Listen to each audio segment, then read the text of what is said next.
Hi everyone, welcome to another Creative English Club meeting. Today our special guest is going to be Mike Zuckerman, who is a creative director, a copywriter, and is going to share some very interesting facts about his career with us today. So let's get started.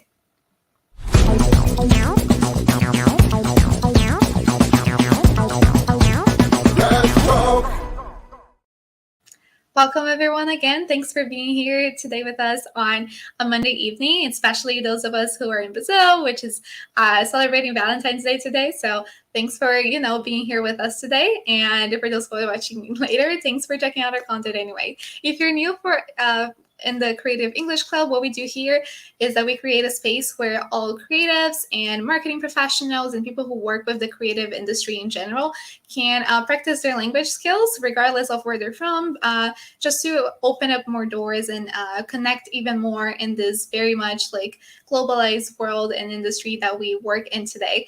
And what happens is very simple. Every week we have here a special guest that's going to be sharing a little bit about their career with us, and we're going to have people from the Red Hook creative community ask them questions and just gain some insights and some collaborative conversation. So I'm going to call in all our mediators here today so we can have some introductions. And the first person that I'm going to introduce that is going to be asking some questions here today is Helena. So Helena, if you could come onto the screen. Perfect.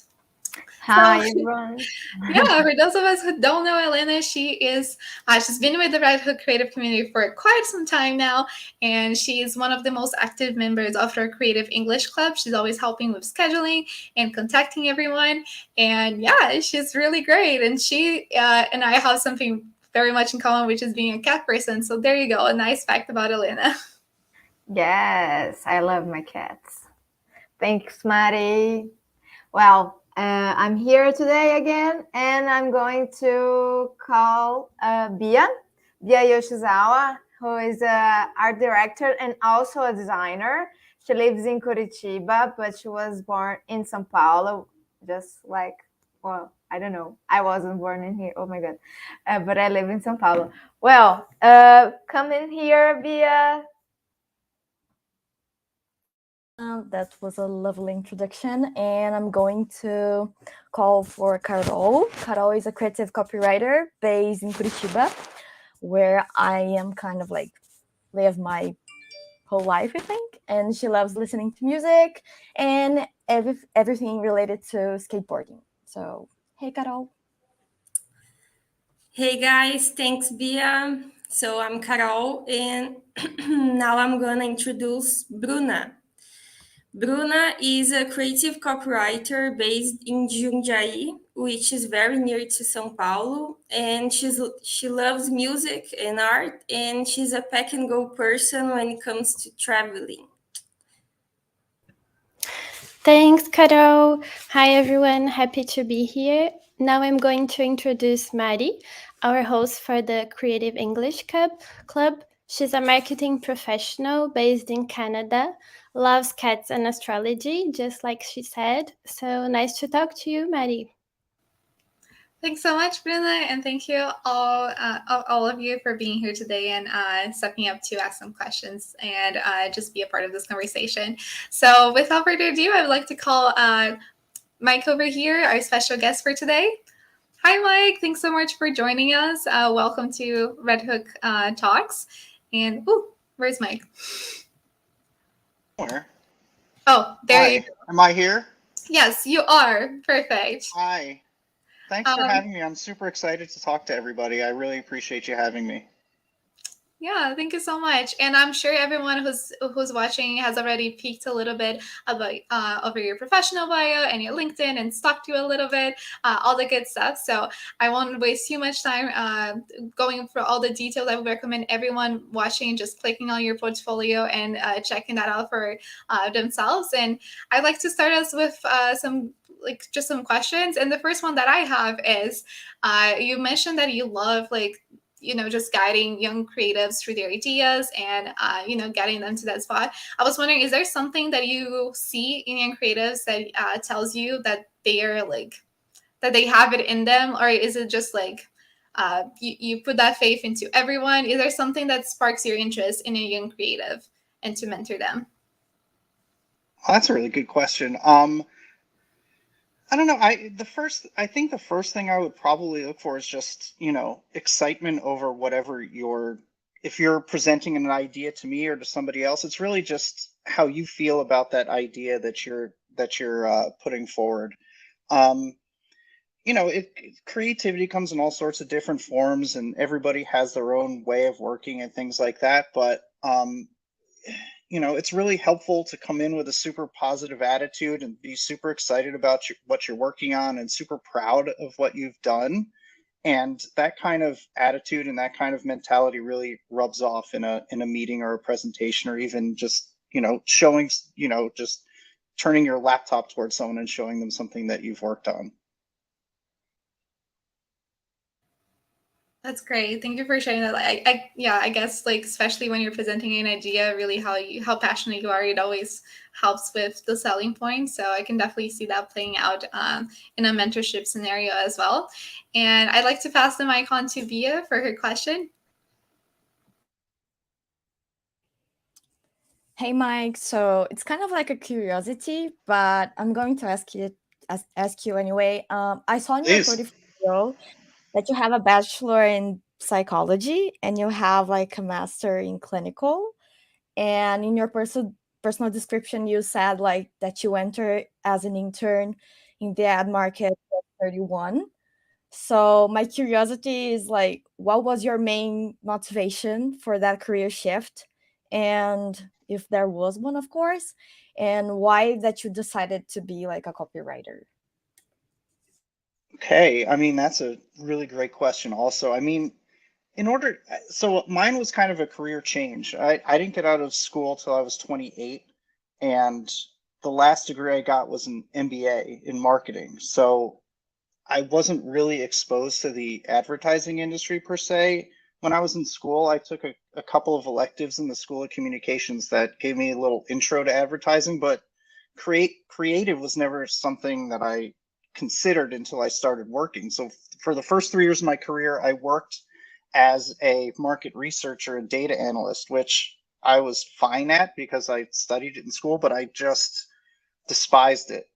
And the company that I was working for, we worked alongside creatives who are actually creating the advertising. We were analyzing the results and tracking and stuff like that. So I saw, across the office, people doing this thing that seemed really interesting to me.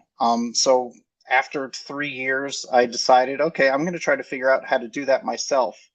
So what I ended up doing was I quit my job. I was living in Los Angeles at the time. I moved up to San Francisco to take a semester at portfolio school, took a couple courses there, really learned from some great working professionals. I mean, at that point, I had no idea if I was going to be a copywriter, art director. I didn't even know what those things were, honestly. But, really dove into that, really, worked hard, practiced, learned, what they look for in good work, what I should look for in good work, how to make good work. And after I was there for a semester, I moved back to LA, used a lot of the stuff I made there with art directors that I was in a class with, and just got a portfolio together. This was 2006. I actually had a physical portfolio that I would carry around in a big, I looked like a accountant or an architect or something with this big thing I was lugging around. But, I was lucky I was living in Los Angeles where there were a bunch of great agencies. So I just dove in and got as many names and email addresses as I could and hit up as many people as I could. And finally, like 3 or 4 months after getting back, landed an internship. And I don't know, the rest is history, I guess. That's Awesome. awesome. Those are I still love psychology, and at one point I wanted to be a therapist until I didn't. But I don't know, I feel a lot of people, especially when I started, and especially copywriters more than art directors, really kind of get into the business in weird kind of roundabout ways, as opposed to straightforward, knowing what you want to do when you're 20. I mean, I wish I did, but I just didn't. And it ended up okay. That's very interesting because even now, like when you ask around, like when you're first like getting into university or like to your first jobs, and you ask people around like how they came about like their job, it's very rare to see someone that was like, no, I knew it. I really wanted to work with ads and like work with advertising. And one of the two fields that I see people coming from the most is like psychology and or like the movie industry, like aspiring to work with movies or like things like that, and just ending up working with like publicity and like advertising instead. But psychology is apparently like very much a strong option for people who are like working with, and I guess it makes sense, right? When you're a copywriter, you're trying to like figure out how to get into someone's like head and like envision what they are seeking for. So yeah, I just find it very interesting that it's like so common. Like it's a path that we see more often than not. Yeah, and it like you're saying, it definitely makes sense. It's not like I've thrown away everything I learned over those years and just refused to use it. I mean, not to get all psychology like, but you know, subconsciously I'm sure I use pretty much everything I learned in, you know, doing my job every day. So nothing's a waste of time if you're enjoying it. Definitely. Thank you for sharing that. And I'll pass the mic on to Helena now. Well, your history is pretty much similar to mine because Nice. I'm a journalist, and also with 31 I became a copywriter. So, and I'm 33 now. So yes, Congrats. I'm doing it. And Yes, I you hope to are. be as successful just like you. So I'm in the beginning yet. But my question is for copywriters and also writers. Where is it? As a writer, but also an advertising copywriter, how did you find your way to let out your personality or your style to flow in your copies? And thinking about the most funniest, but also the most boring campaigns that you had that crossed your path. So how did you put your style on it? Again, a very interesting question. I think when I first started, I really relied on who I was and what I kind of knew how to do to inform the kind of work that I was doing. I mean, that's not a good thing or a bad thing. Guess it's just I didn't know much, and when I first started, I just accessed whatever I had access to. So I like to try to be funny. So a lot of the stuff that I would work on, and for better or for worse, regardless of what the client ask was, I think that's where my mind started to go. And only after, I mean, I was a junior for 4 years, so it was a really formative time, and I really learned how to think in different ways and realize that not everything that I put out there was a reflection on who I am as a person. It didn't need to be like a mirror I was looking and saying, oh, look, that's me on a piece of paper. It was more, how can I take who I am and what I know and what I believe in and really, point that towards what the ask really is and what it needs. But I was lucky. One of the first projects I got to work on was I worked on Honda for the first 4 years of my career, and one of the first projects was the Honda Element, which doesn't exist anymore, but it was I don't know if you've seen it. It looks kind of like a Jeep, and it's really looks kind of like a Jeep, crossed with a lunchbox. And it was the tone that we used. I started working on an existing campaign. The tone was funny and humorous, so it really kind of let me, I don't want to say start off easy, but it was really something that was in my wheelhouse when I first started. Yes, go.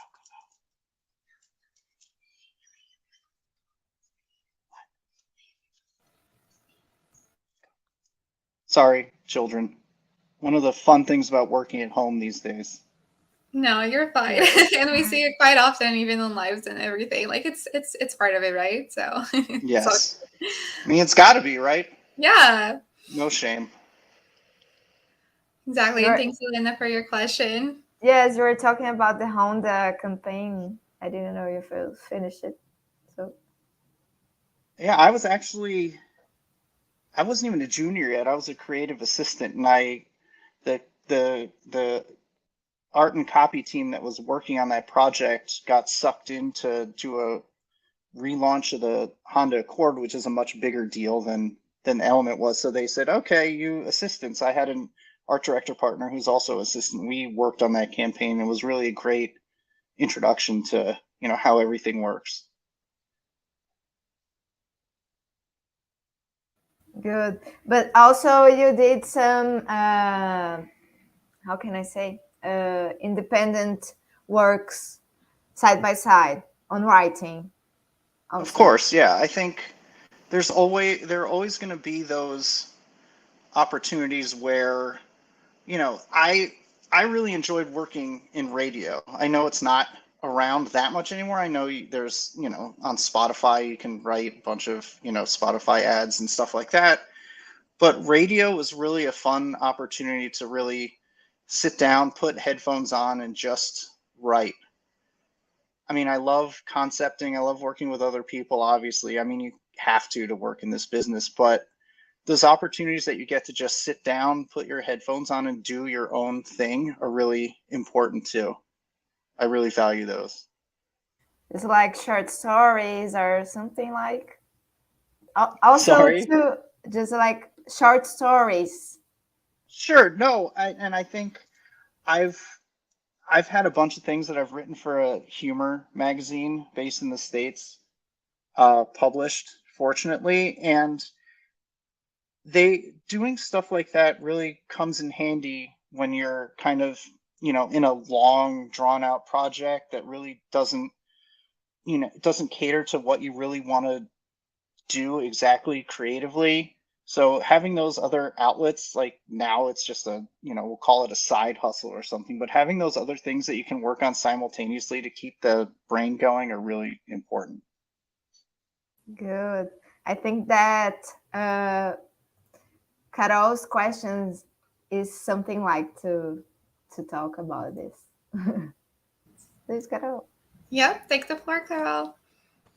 So, in your portfolio, you said that you hate writing manifestos, but you rock them anyway. So, what tips do you have for us creatives when we have to do something that we don't really like at work, like how to run away from commonplaces and have good ideas, even in cases like this? I mean, that's a really important thing to hit on, right? Is not everything you're going to be asked to do is going to be great. I mean, fortunately, we chose what we're doing, so a majority of the things hopefully will be things that we like doing, but there are always going to be things that you don't love or you don't think you're great at or you just find boring.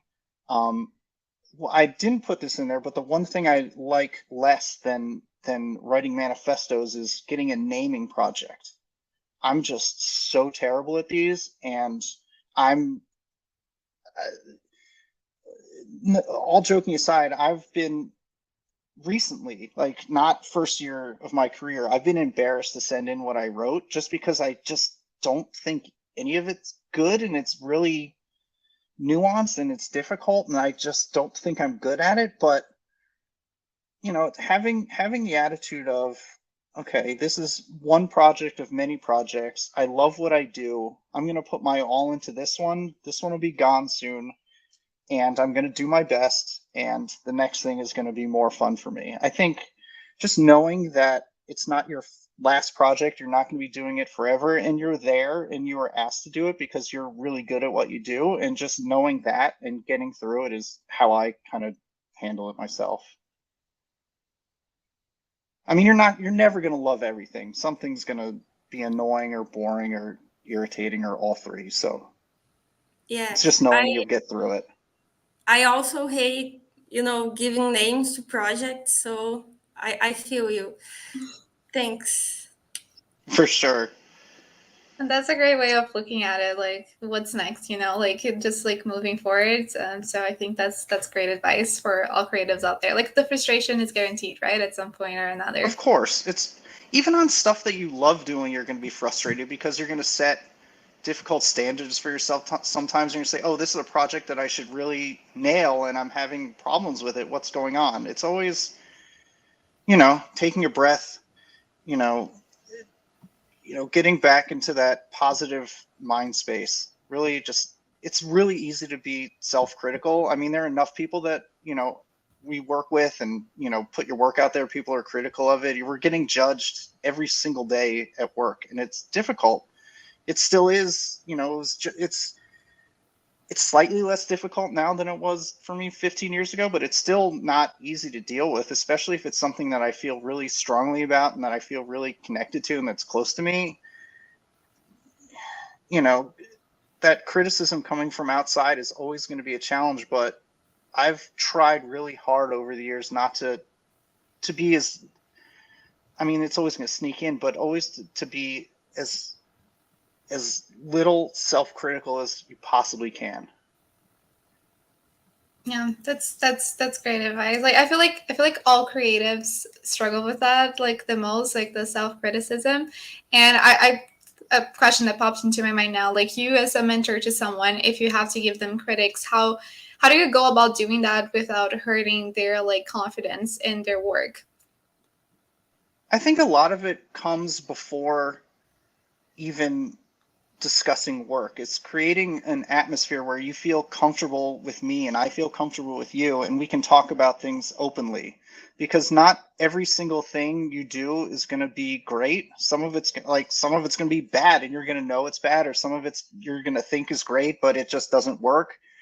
But as long as we have a relationship that's open and positive and you know where I'm coming from and I know where you're coming from, I think, at least for me, receiving feedback in that way and delivering feedback in that way has always been the best way for me to deliver it and to receive it too. Because even if you say something like, this is the worst thing I've ever seen, if I know from our relationship that you're coming from a positive place and that you really want the best for me and from the work, that I'm not going to take it personally, or I'm going to try my best not to. I mean, there's always going to be that little part of you that's like, but as much as you can manage it, I mean, you do. Yeah, remembering the end goal is growth, right? So that's the way to go. All right, that's awesome. And finally, Bruna, can you ask your question? Yes, sure.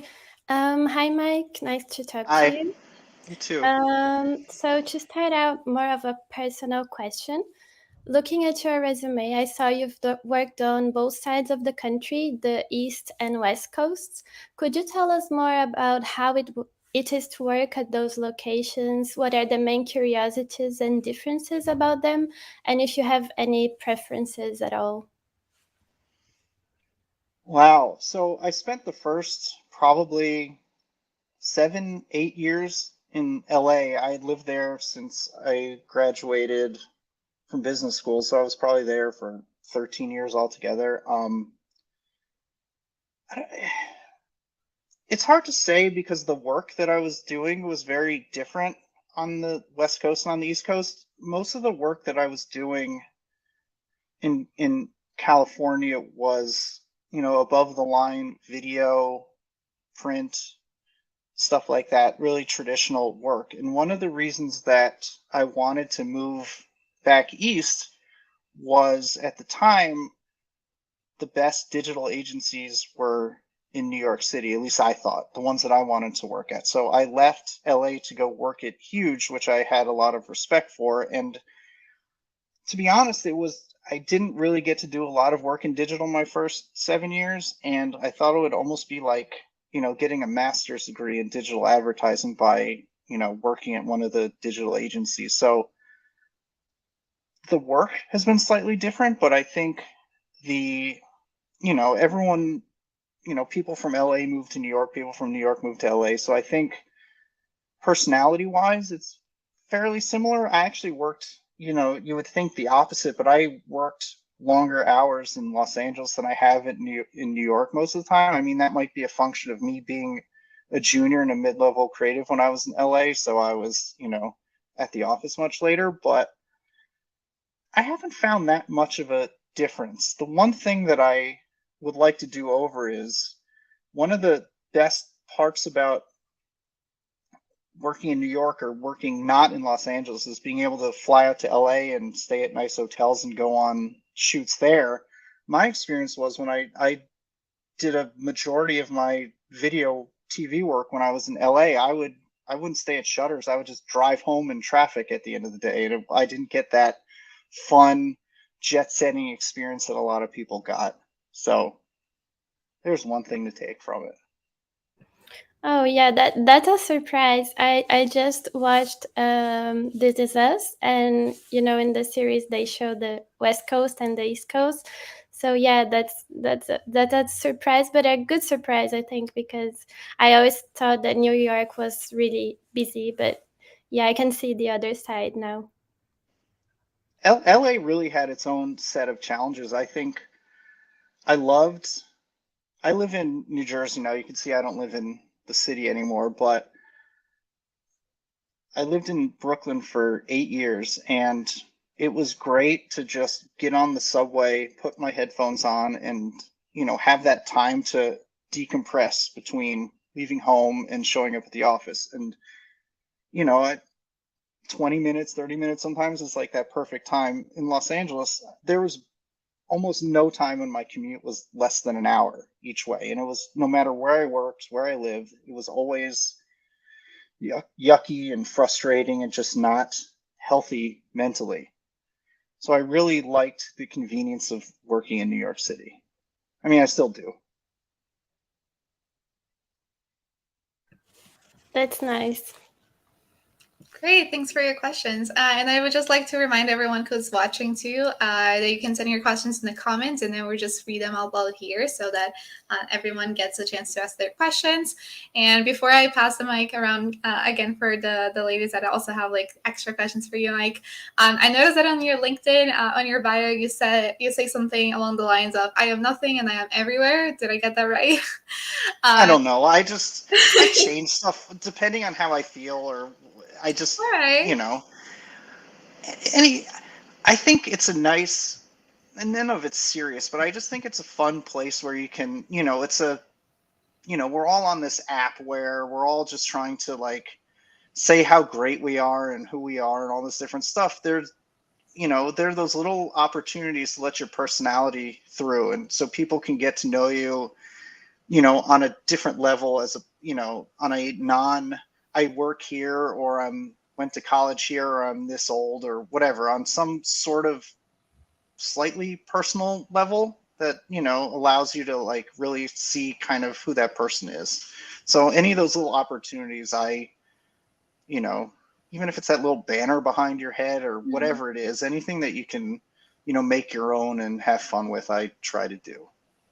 I love that. I love that I saw that on your page and I was already like, oh, you seem like a fun person to talk to. Like your personality really does shine through, even like in the descriptions of your jobs. Like it's a very like easy like thing to get boring with it, and you chose not to. So I find that great. Thank you. Yeah. So passing on to the girls, Bia, if you want to ask another question. Yes. So you have been chosen as the most valuable mentor at the VCU Camp Adventure, and this is super awesome. And since you have that super awesome achievement, I have to ask you, in your opinion, what are like the 3 main tips that you would give for the ones that are starting for their careers at agencies? For them like to keep in mind for the rest of their lives, or that are like really useful or really important for them to keep in mind in terms of like working and starting at that market?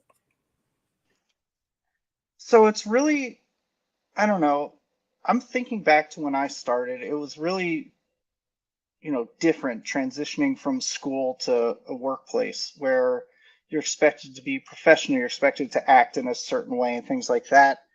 But I've always found that I was most successful when I just was myself. Not, you know,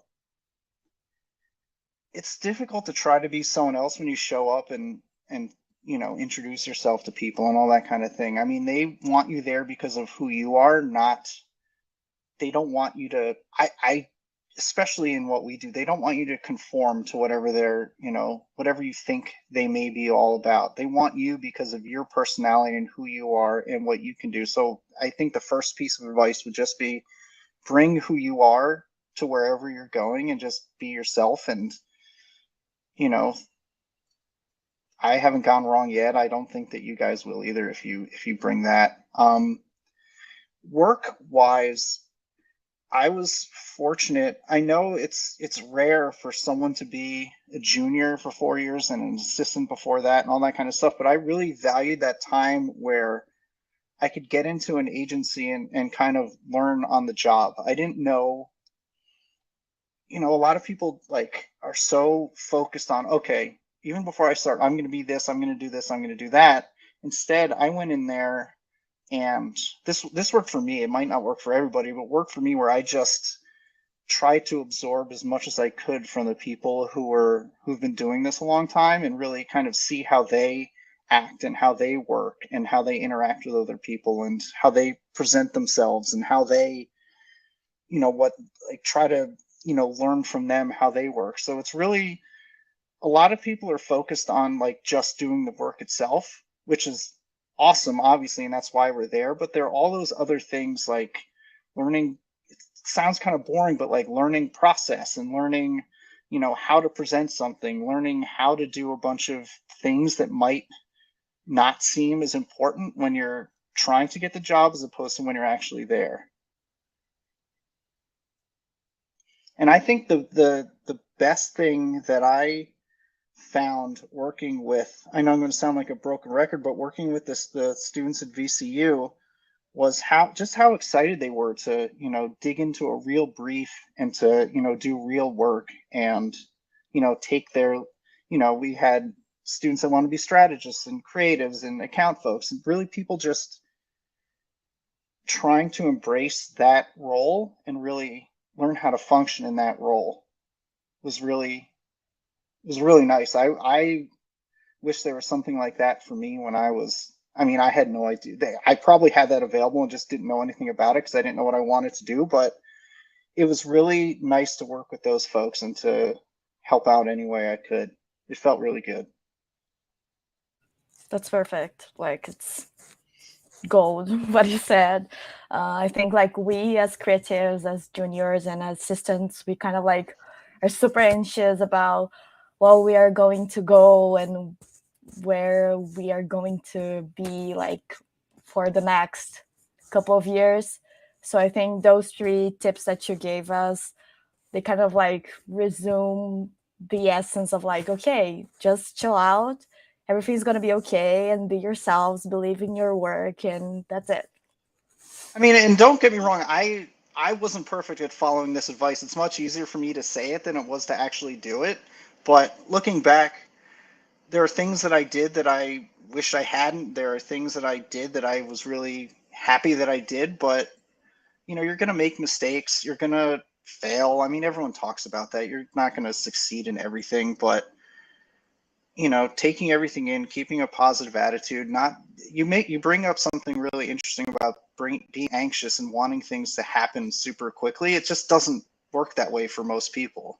And I'm glad it didn't work that way for me because I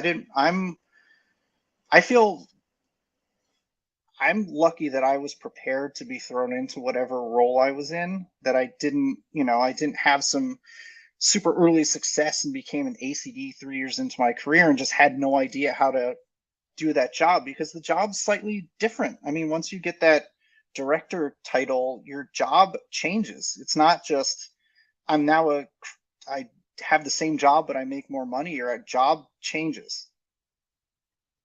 And it's something to really keep in mind, at least for me.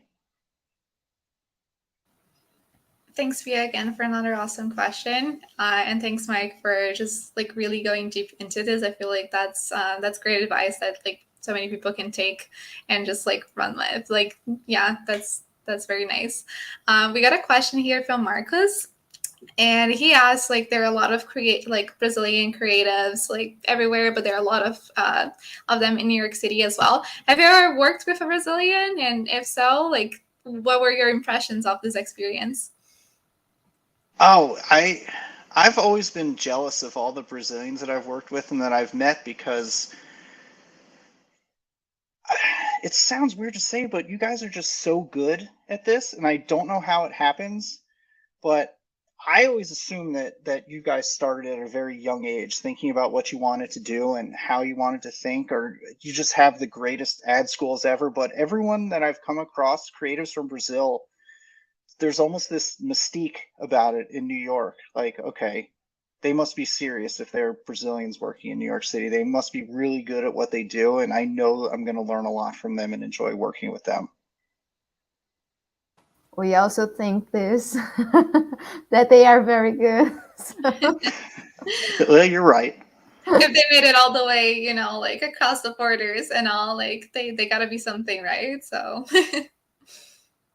well, but that's great. And like it's also always nice to hear a rap, like, because like we can talk about it like in Brazil, knowing like that like how many awards we get, like, you know, like people coming from our country, not only like representing Brazil, but like people who are Brazilian but are working in other countries that like get all this like accomplishments, and that we can see, and like we can talk about how like Brazilian creativity is viewed in the world, but it's nice to see someone like from like, you know, that's actually like from another country, sharing that experience as well and that view. So it's very inspiring for the creatives out there, especially the ones who are hoping to make their career international. So yeah, it's really nice. Honestly, it feels like a creative's dream, because it feels like everyone who started working in Brazil and has gone elsewhere really brings this notion of creative first to everything that they do. And that's really, even if you're an account person or a strategist or anything, it's really, you know, the creative is what people see and what they're going to judge us on. And we need to, you know, we need to give folks who do this leeway. We need to support them. We need to, you know, really champion what they're doing, as opposed to kind of digging in there, criticizing what they're doing and watering everything down. It seems like the Brazilian attitude is just like, let's get the best piece of creative out there and see what happens. And I really respect that. And if I didn't have a family and kids and stuff, if I was just on my own, I would love to come live in Brazil for a couple years and work and see how you guys do it. It would be awesome. Yeah, I mean, now that everyone is working remotely anyways, right? Plenty of opportunity to do that. So yeah, I'm sure there are a lot of Brazilians who would love to like work with more people from like their dream places, right? So like a lot of them like want to go to New York and LA, like those are big names, right? So yeah, I'm sure if you wanted to happen, like there will be like a line of volunteers to do some projects. Great. I would love to. I would really love to. Yeah, and thanks so much, Marcus, for your question. I'll pass the mic on to Helena again to ask her next question.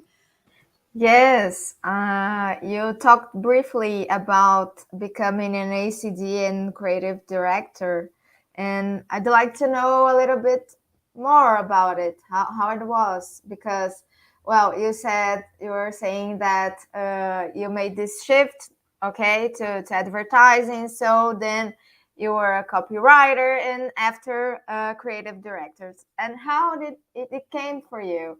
So because it sounds that it was so natural and you're so confident in it and doing it. Tell us a bit. I'm glad it comes off that way, because I'm still not always confident about a lot of things, but I think the thing that helped me out was it was going slowly, step to step, step by step by step by step by step, instead of taking some huge leap.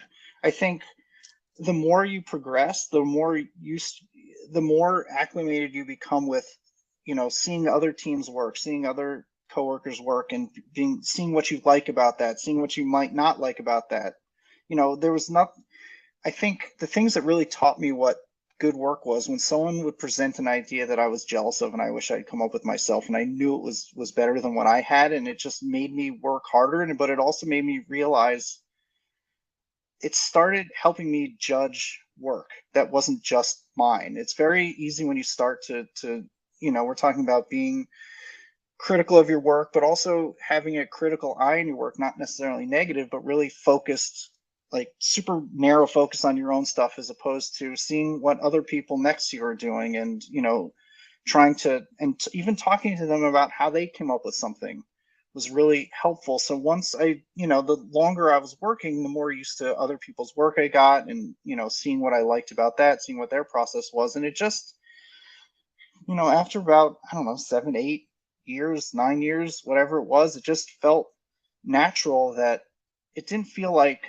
a hard right turn. It just felt like something natural that I'd already been doing, at least with my partners and my coworkers and stuff. It just felt really natural to make, to be on that other side of the desk and be talking about something that's being presented to me, as opposed to me presenting something to someone else. It didn't feel that much different, just because of all the experience I had. I said it was natural, so. Yeah, and I think if it would have been really difficult, I think, if it didn't feel natural, because then at that point I would have been like, I have no idea what I'm doing, and I'm really, you lose that confidence. So I'm really glad that my career has progressed the way that it has.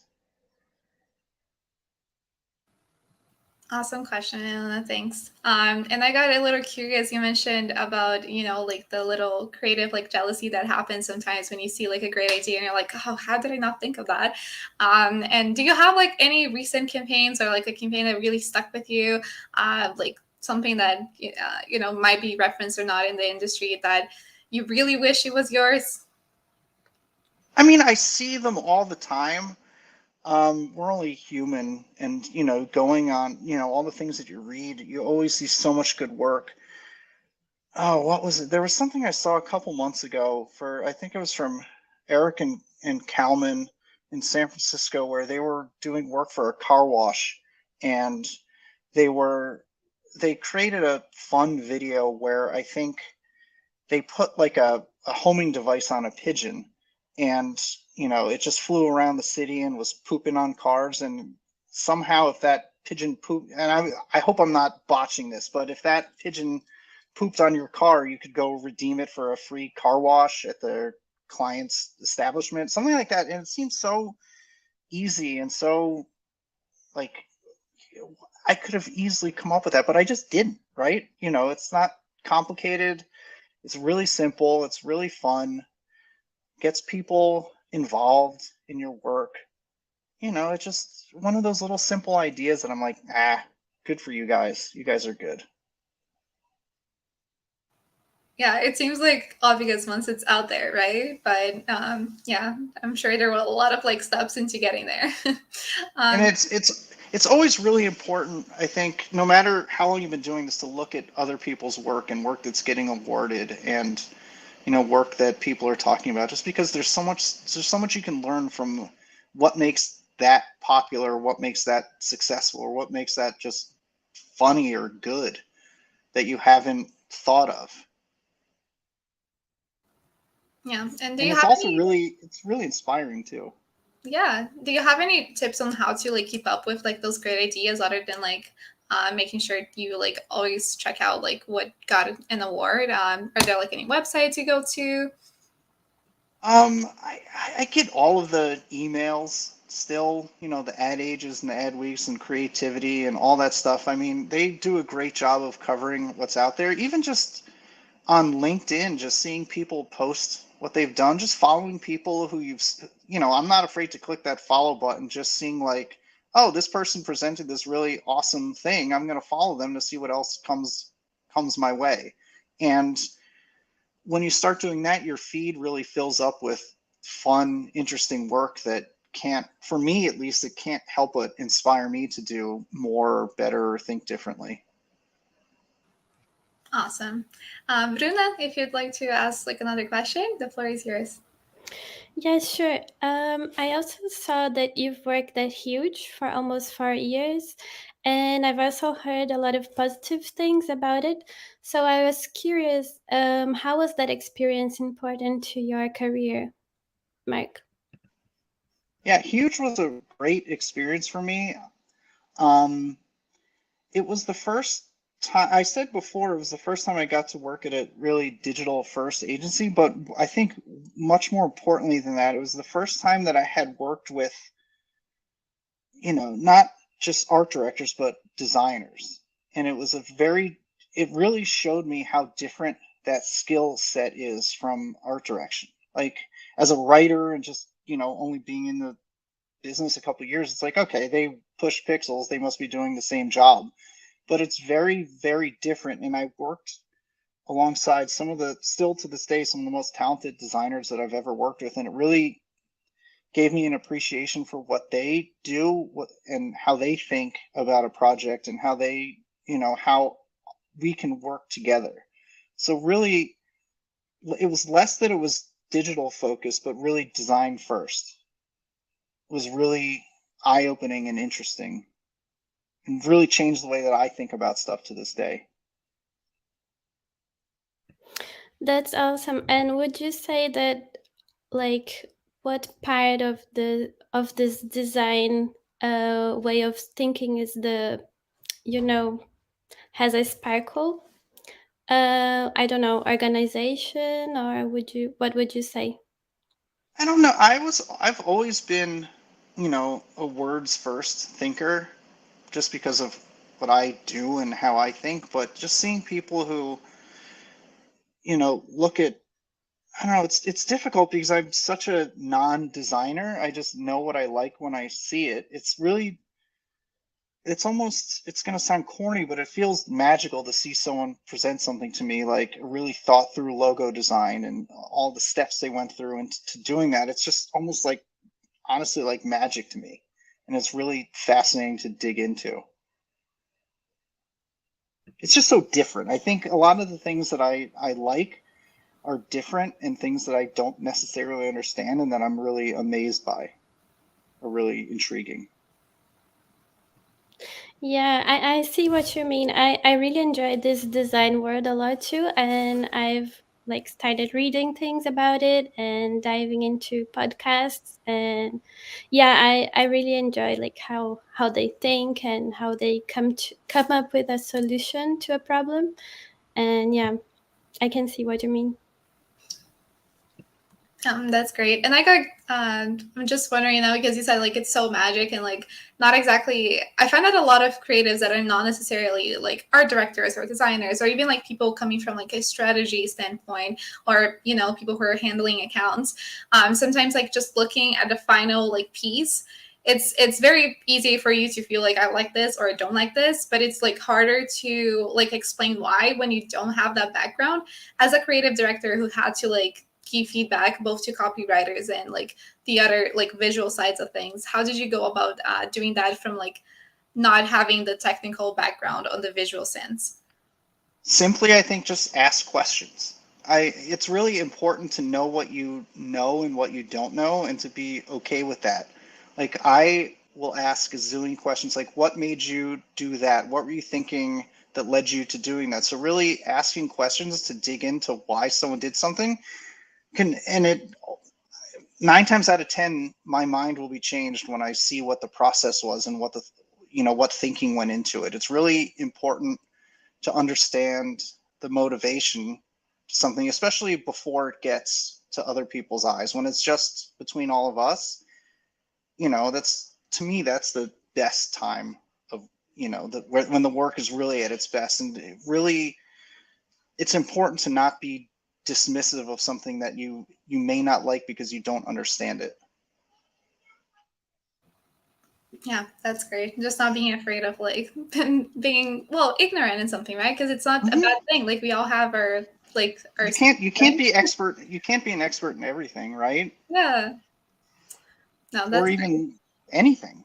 So it's always the good thing about the business that we work in, and I've worked at a bunch of different places, but I always I've always been amazed at how talented the people around me are and how much I can learn from them. And it's really great to kind of talk to them and dig into their process. It's been super helpful for me. That's awesome. Thank you so much, Mike, for answering all the questions for now. We're going to see if I have time for like a couple more questions at the end, but now we're moving on to like a different segment of our talks here, which is just me bringing a couple of expressions or words that we use during the conversation that I think might be interesting for people to take a second look at, just thinking about using English like as a tool on our like business or daily lives. And a disclaimer that I have is that I'm not like an English professor or teacher or anything of the sort. I'm just like Me neither. by year, like whatever is interesting and that we can all look at together. So, and you're free to comment on anything as a native speaker. Sure, I'll do my best. Yeah. So first off, rubbing off. That's just like an expression that we wouldn't just like learn when learning the language, but it's I hear it all the time, working in Canada and like just hearing people use it a lot. So rubbing off just means like just transferring something by contact. So when you think of the actual like rubbing gesture, like if you're rubbing fabric into something, like that's sort of where the meaning comes from. And I think the context we use it on is just like when your excitement rubs off on someone. So when you're excited, it's hard for someone who's like in contact with that excitement to not get, you know, like get the feeling also. So that's the expression over there. Another thing is per se. That's like something we're going to hear a lot, even when we're watching TV shows or like movies and everything. It just means by itself. So the meaning per se might not be transparent, just like by itself. And that's not even English, that's French. Yeah, so I had to learn what this meant. But it's very much like incorporated English, right? I feel like Sure, for sure. French is probably like the language that I see the most incorporated in English. Like there's so many words. Yeah, even when we look at like fiance or like, you know, like resume. Like resume is like so much, like it's so used and it comes from French. So yeah, transferable skills. I think that's like clear the meaning of that when we actually like look at the words. But it's something that it's worth taking a look at just because it's so common to hear in the business. So we hear a lot about hard skills versus soft skills, and transferable skills are just like skills that apply to multiple roles and situations. And so like ever since like soft skills like teamwork and things like that, they can always use in different roles, but also something like we were talking about that comes from like an empathy standpoint for like psychology that you can transfer into creative work. That would be a transferable skill. Crossed with, I just thought that was interesting when you talked about a Jeep crossed with a lunchbox. I think that's what you said, and it was a nice like sort of analogy. So that comes from like when you think of like species crossing together and making something like different. I put here the example of like a lion crossed with an eagle, which is how people describe like a griffin from like mythology and things. So it just means that like you're mixing two things that are not meant to be mixed, and then like you're gonna have like a result there that is gonna be just a mix of those elements coming from both things. And for me, can I jump in? Yeah, of course. For me, I like to do that because especially for something that I can't really describe, that's kind of unique, and the words just aren't coming to me. There might not even be a word for it, but when you're taking two things that people know and kind of jamming them together and using them as two reference points, it kind of helps paint that visual picture. Absolutely. Thanks for jumping in with that. Ooh, I think here. Perfect. Thank you. It comes in handy, so it's useful. There's not much to it, but it's a very useful expression. An outlet. So an outlet can just be this thing. I put the image here so like we can all visually see. That's a little hard to describe if we don't already like know the meaning. But it's very much used in conversational sense, like as a way to let something go. So like an outlet for your creativity would be your passion projects, the things you're working on that are not necessarily your job, but something that you can let your creativity loose without really worrying about, like feedback from a client or working with the constrictions of working with a brief. So an outlet would be something where you get to just like let go. Nailing something. So just like doing a good job. When you think of like a nail, like the actual like thing you can use for like construction and things like that, you're just like putting it right in the nice, like in the perfect spot. So you're just like doing a good job. Coming off that way, making a certain impression. So when you come off as rude, that means you're like making, it doesn't mean you are necessarily being rude, but you're just like giving an impression that you are. So just a way of saying that you're making a certain impression. It's really how someone is perceiving you, Yeah. as opposed to how you perceive yourself. Perfect. And I think that's all the expressions that I highlighted for here today. If you saw me typing during the live, that's what I was doing. We're just like, trying to make the best out of this conversation in all senses. Yeah, and we have another question here very quickly from the comment section. We have Fernanda, and she said, as a former copywriter, what aspects of brand strategy's contribution to a creative briefing do you consider most important for ensuring a successful project? Man, I've seen a lot of briefs over the years. I think the one thing that I look for is I love all the background, and it's super important. Like, talk to me about the research, talk to me about what you've learned, what you found. But it's really impossible for us to start our job if you don't have that one singular insight that you're going to give to us to get us started. That's really what we need. We need that one.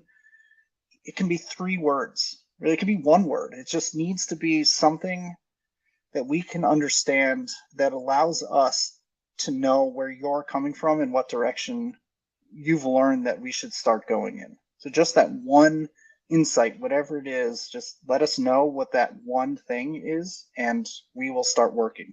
So without that, I just, it's difficult to work a brief without that insight. So my 1-word brief would be insight. How's that? Love it. And thank you so much, Mike, for everything that you shared here today. I'm sure everyone is walking away with lots of notes and things to work on or to keep in mind when really going forwards with the career. So thank you so much for your time and thank you.